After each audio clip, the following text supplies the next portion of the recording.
Good afternoon, everybody. This is Chris Scully and Bob Spitz coming to you live from Drive. And today we have special guest Michael Gallagher from Accurate Motorwerks in Vancouver, Washington. Welcome, Michael. Hey, thank you. Yeah, it's good to see you, Michael. You too. Yeah.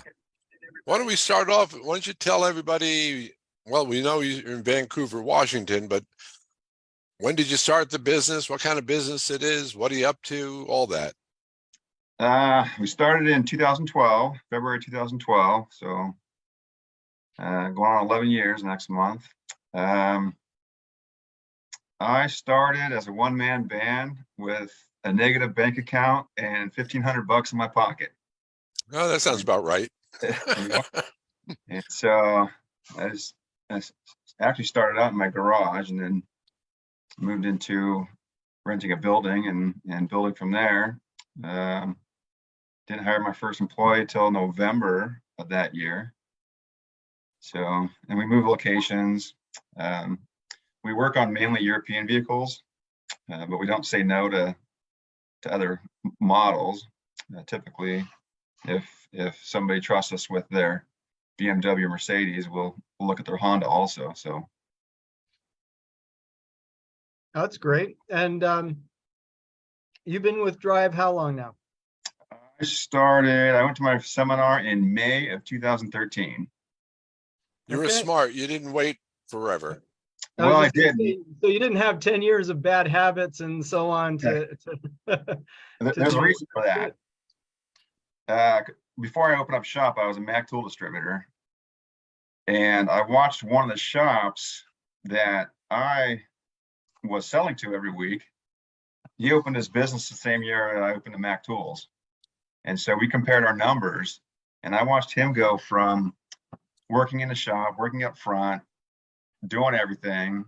And then he took the management success program, and I watched his business just transform. Mm-hmm. And now he's got 4 shops. So I knew going in that I had a vision from the get-go that I wanted to be with Drive and to get trained like he did. And so we have less than a year, we were going to our seminar. I never got one postcard ever. So you're not the guy that threw it away 20 times before you actually responded. That's not me. I actually contacted Drive and said, hey, let's get this going. That's awesome. Oh, that's great. Then it took you a few years and you got to Master of Shop Management, right? Yeah, so in Louisiana, in March of 2015 is when I was able to get that award. Oh, yeah, when we did the conference in New Orleans. New Orleans, yeah. Yeah, that was great fun. Yeah, so I brought my kids down there and we had a good time. That's great. Yeah.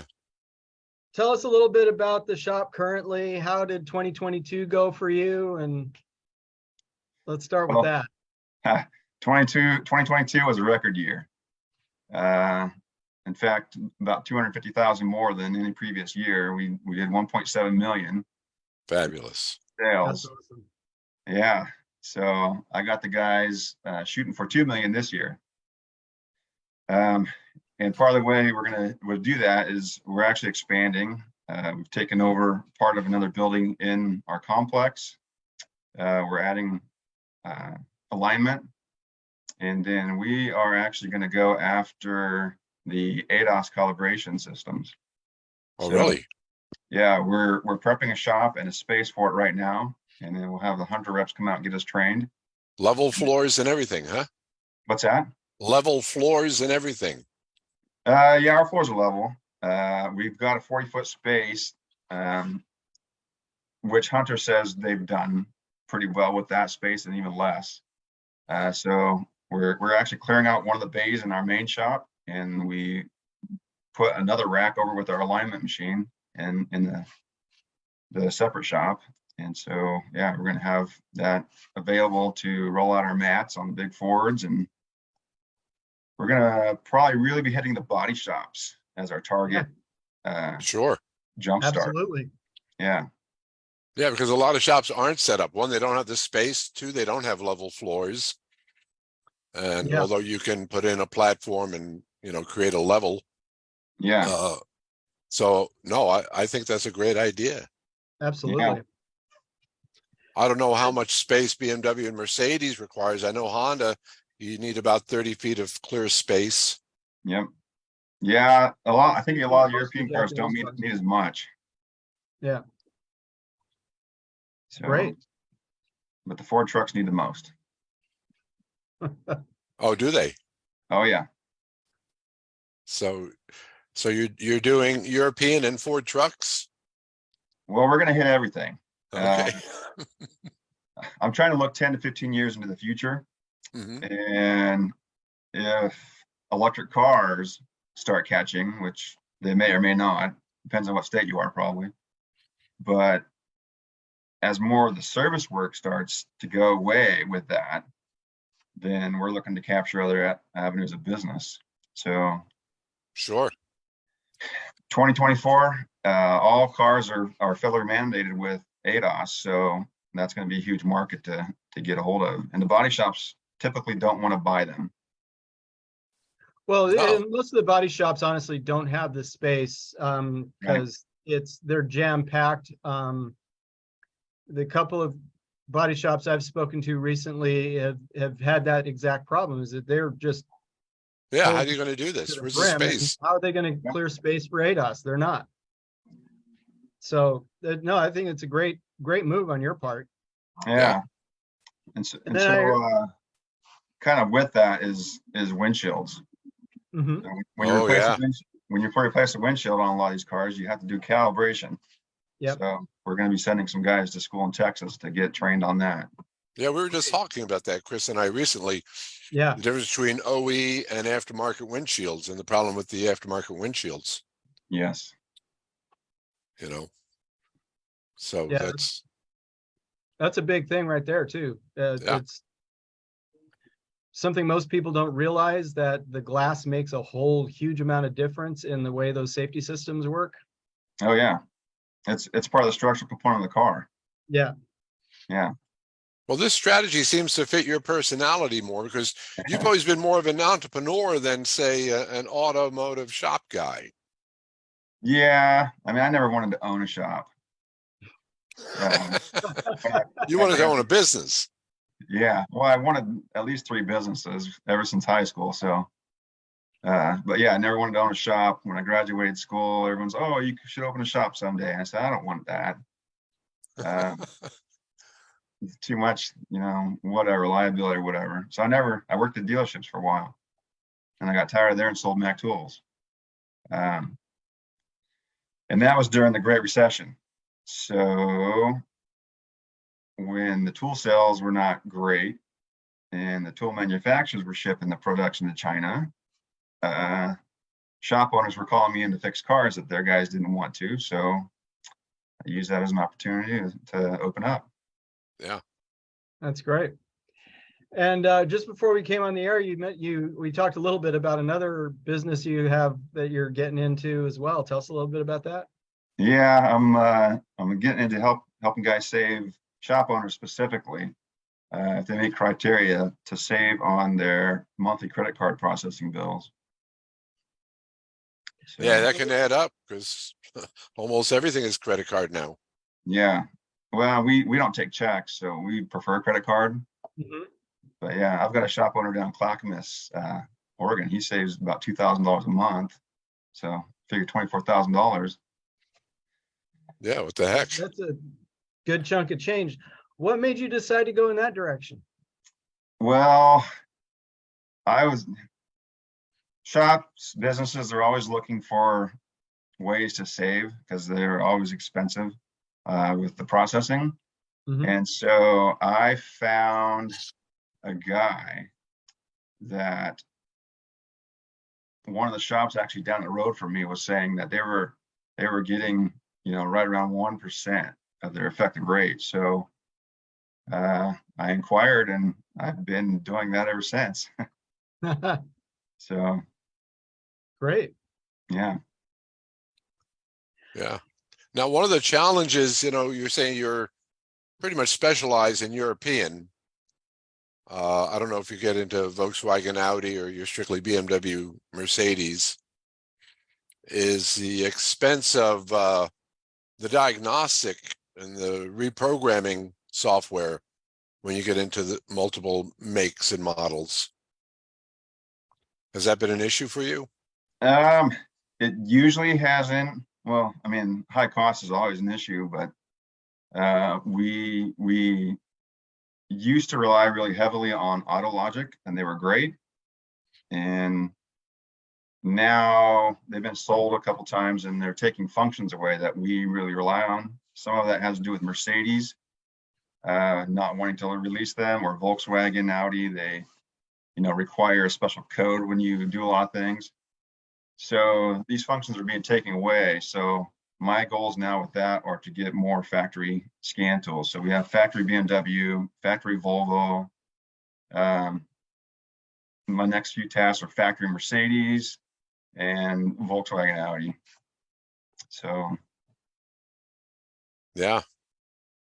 yeah. So, I just see that, you get, the cars are so sophisticated now, specializing is really kind of like the way I think most shops are going to have to go. It's just, you look at Toyota is balking against the electrification. They're really, after their hydrogen hybrids, hydrogen electric. And so you go, wow, that's a whole different field. Yeah. I think Honda's been getting into that for a long time also. Yeah. So I agree with you. We don't know if 20 years from now it'll all be electric. It could all be hydrogen. It could be, yeah, which might make more sense, or a small gas generator. I mean, trains have been doing generators forever. Right. Yeah, and the big equipment does it too. Yeah. But what you said earlier about, trying to look 10, 15 years ahead is really smart. It's actually something that everybody in the industry needs to start doing, because with the CAFE requirements, on the MPG that the governments are pushing down, we now have, I think all 3 of the West Coast states have basically passed laws sunsetting internal combustion sales. So if you're not looking ahead to that time, you're going to be behind Or gone. Yeah. There's that. The way when I came into the business, it was, fuel injection, OBD2. Right. You had a lot of guys that said, nope, I'm only working on carburetors. Well, yes. They're gone. They're gone. Right. They're either gone, or they're at like a Corvette shop or someone works on classics. But Yeah. those shops are few and far between. Right. That's totally true. Yeah. Yeah, get into the restoration business. Yeah. Yeah. So I know, the constant in our industry has always been change, but the change is coming, it seems, much faster than it has in the past, which also brings a challenge of ongoing training. Yes. Of your people.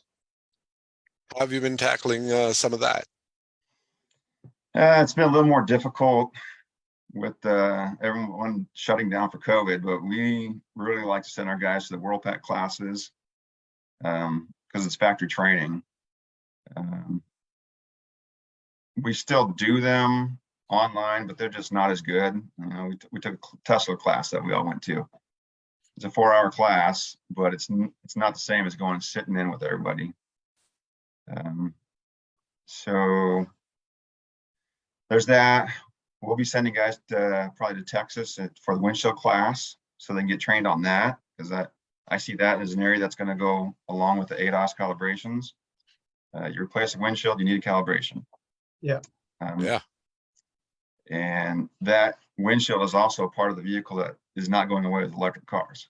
Nope. Yeah. Well, that's true. Yeah. Now, do you find your guys are motivated to pick up the new technology? You're running into any resistance there? There's resistance. Their mechanic is always resistance. Yep, they're reactionary. The nature of a mechanic is to be resistant to change. That's right. So, but I do have some guys that, I brought up the idea of sending them to Texas and get them trained on that stuff, and they're good with it. So you find the guys that want to do it and That's great. build it on them, and yeah. So when we started the show, I'm going to take this in a slightly different direction. You mentioned that you started off as a one-man band and negative bank account, $1,500 in your pocket. So tell us a little bit about what's a day in Mike's life like now? I've got a lot of things going on. I mean, like right now, I got a guy on vacation that we have a shuttle driver. And so kind of right now, I help shuttle customers around, which I like doing. It gets me out of the shop. I just go drive, and a lot of the newer customers don't know that I'm the owner, so that's great. They'll ask me how long I've been there, and about 11 years. So I like it. So I mean, I do a lot of that. Help out if I'm needed someplace, and focus on expanding. And like right now, my goal is to go from one end of the main shop to the next. We're installing like the Costco racks, so we can get everything up off the floor for our ADOS, and then just to have a cleaner looking shop altogether. So that's kind of my focus right now. There's another building in the complex that's empty, and I let the landlord know my focus is on that also. So yeah, it's like, I don't know, the best way is an entrepreneurial brain. It can be hard for people to deal with because you're always thinking up here and going, and so that's okay, because that's why you have people to handle all this stuff. That's right. I don't answer the phones for the customers. They don't want me to answer the phones, so I don't. I let them handle problems unless I have to, and just kind of help out wherever. What size staff do you have now? We've got 10 employees. And Nice. how many are techs? We've got 5 techs and 2 service riders. Let's see. I guess I'm counted as an employee on the books. Uh-huh. So and then we got a shuttle driver. Maybe we don't have 10 anymore. We're looking for 2 more techs. Uh-huh. Right. Yeah. So is either one of your service advisors acting manager, or? My son is. He takes on a lot of responsibility there. So, and as I move on to other things, he's going to be moving more into the back office to be my replacement. And then we've got somebody else that will be moving into basically his spot for his replacement. Wow. I just realized I've known you long enough that you have a son that's working in the business. Yeah. Yeah. That's great when you have a kid who's interested in your business. Yeah. Not all owners have that. No, it's great to have something that you can pass on to. Mm-hmm. And he can focus more on the business while I focus more on trying to purchase the property. Right. Mm-hmm. So that's kind of like a long-term goal is it's 0.8 acres. It's got 3 buildings on there. And my goal is to fill all those up with businesses of some sort and buy the property. When it's time for me to go, I should be able to pass down a $5 million piece to my 5 kids. So Wow, that's great. That's Awesome. awesome. Yeah, if that's it doesn't work, fantastic. then I'll if I can't force them to sell, then I'll find another place. Right on. Yeah. You know, a big movement in the automotive industry, much more so on the collision side, but we're also seeing it on general repair is consolidation, where shops are picking up other shops owners who are retiring and Mhm. they don't have someone to do succession of their business to, or selling their businesses. And do you have any ideas in that area to become an Um, MSO? I hadn't thought about buying other people's stuff. I don't know. They probably depend on how they ran the shop, but yeah, I mean, it's an option. Hmm. Okay. Yeah. And so we talked a little bit about all the different things that you have going. What are the main things that you're looking at for 2023? The main things for 2023 is having our ADOS all set up and running. And that means having that part of the shop cleared out. And then going full bore marketing our alignment system, and getting that to a point where I can spin that off into a separate business of alignment and undercarriage, which both are not going away with electric cars. Right. You're taking on wheels and tires with alignment? Yep, we just bought in 2021. We bought a brand new Hunter tire machine that is wonderful, and so yeah, if we can expand more in this complex, then we want to take on more tires because having the stock and everything, it takes up space. Yeah. Right. But yeah, we want to expand in that area because tires aren't going away. No, with electrification, they chew They them up actually need- faster. Yeah, or they're gonna, and there's an article I read about developing specifically designed tires for electric vehicles because the extra weight and different stresses on the tires that they put on the vehicles. So Yeah, well, they already have special tires also, because you don't have the engine noise. right. And so they try to reduce the road noise. And so there's actually foam inside the tire. Interesting. Yeah. So I that hadn't helps read cut that. down on noise. Yeah. Yeah, we learned that from the Tesla class that we took. Ah, Yeah. So that's another pretty thing good. too, is that can break off when you're going down the road, and you gotta be able to diagnose that stuff. yeah, Right. I'd imagine you end up with a thump, thump, thump noise. Yeah. Yeah, I didn't know how they were constructed, but I did read that something about specifically designing tires for the electric vehicles and the different problems that the EVs create from a tire perspective. So that's good. Yeah.